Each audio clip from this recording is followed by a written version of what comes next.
How's business these days? It's good. It's solid. You know, if you look across, when you think about it, we're going to reflect the economy in the United States and around the world. And what are you seeing? You're seeing a little faster growth outside the United States, which is a good thing because it's been lagging, and you're seeing that. That's helpful. In the United States, I think as Warren said it earlier, you're seeing a 2% economy. And, you know, we're seeing the good side of that and the bad side of that. Consumer spending strong, stronger this year over last year than it was last year over the year before, but still consistent with a 2% growth. So it's all solid. What's the biggest tailwind? What's the biggest headwind?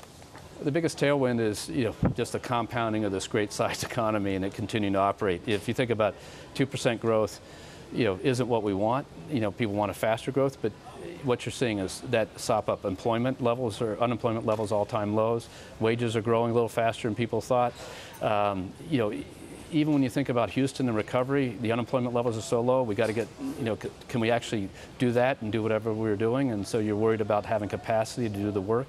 But if you think about all that, everything's solid, and that's what we like about the economy. Is it's kind of, you know, business demand is, loan demand is okay. It's not strong, but it's consistent with 2%, but it's been there for a long time. And so we sit there and say we reflect our clients, and so all fine. And the single biggest headwind, what would it be? I think the single biggest headwind is going to be, over time, if we don't find out reasons for people to be enthused. And that's where I think if you take tax reform or something like that, you got to give people reasons for people to be optimistic. And I think that that's one that's coming up in front of us. And I think if it doesn't go through, it's not that it'll change the course of history. It's very important.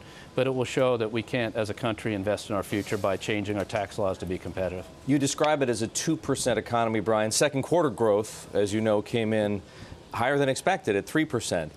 Is there anything that you see in the way of loan demand and the way of the investment banking pipeline that suggests the economy can sustain a 3% growth?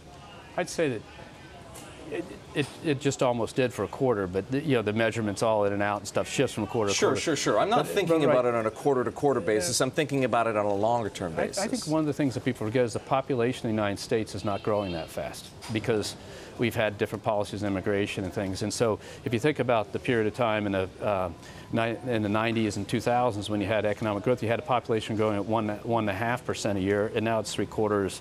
It's hard to estimate, you know, but sort of half to 3/4.